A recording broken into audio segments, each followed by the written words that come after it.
balancing tires. This is a wheel and tire assembly, and it has to be balanced so that it doesn't shake going down the road. So if you're driving about 60, 65 miles an hour, you might get a shimmy in the wheel, or the whole car might shake. And that's because the tire is probably out of balance. So what we're going to do is we're going to mount it on this wheel balancing machine.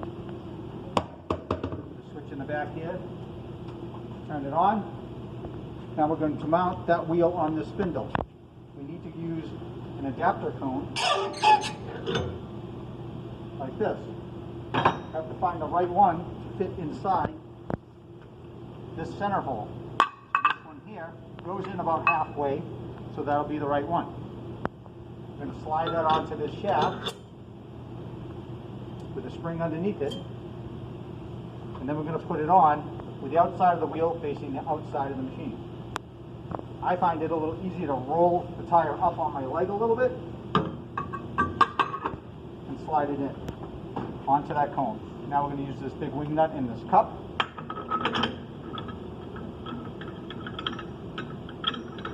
Spin it on. Make sure that it's tight.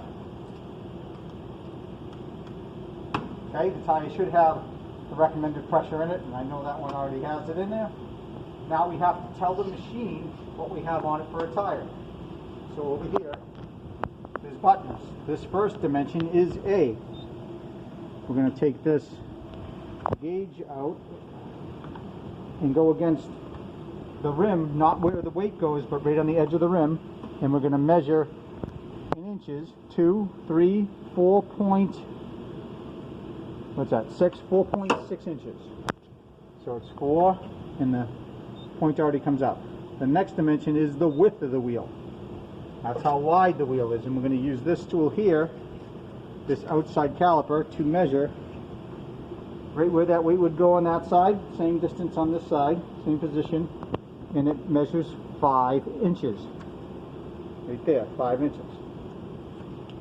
Type in 50, and that's inches. The next thing is the diameter of the wheel. The easiest way to get the diameter of the wheel is to look on the tire for the size. This size here is a 165/60R14. So it's a 14-inch diameter wheel. D 14, 0 in there.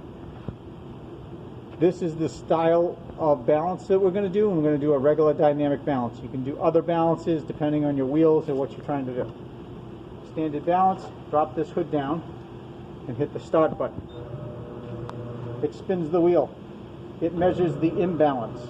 It tells us that this wheel is out by an ounce of weight here and 1.1 ounce of weight there.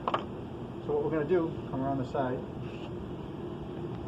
there's already a weight on here, and we don't want to add another weight and decorate this thing, because technically speaking, maybe it's going to ask us for weight on this side when it has too much weight on that side. So we're going to take the weight off. We use this little point on the tool, put it in a little hole in the weight, and rotate it towards the center, and it pops straight off. We put it back here in order, and we're going to bounce, spin it again. Put it down, spin it, so instead of that 1 ounce, it might say put something different on. So that's a true measurement of what we have there without any weights. Now as you can see, the tire is kind of rolling around. The heavy spot's actually going to go on the bottom. So as I spin this display here is going to change, and see how it goes whole, and then it kind of flashes. So that's where it's asking for 1 ounce of weight. This organizer here should have a 1 ounce weight in it somewhere, right here. And this happens to be a 1 ounce weight right there. So we're going to rotate this around until it flashes again. I hold the tire with my leg, and I reach over this way to hammer it right on in the top dead position, or 12 o'clock position. Tap that on. Now I'm going to do the other one by rotating it around till it flashes. It's asking for 1.5 ounces of weight.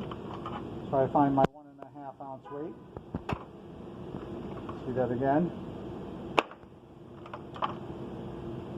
Okay, maybe I'll find a 1.5 ounce weight here.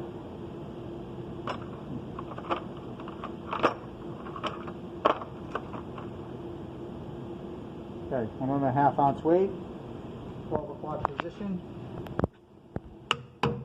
Tap it on, and now we're going to spin it to check it.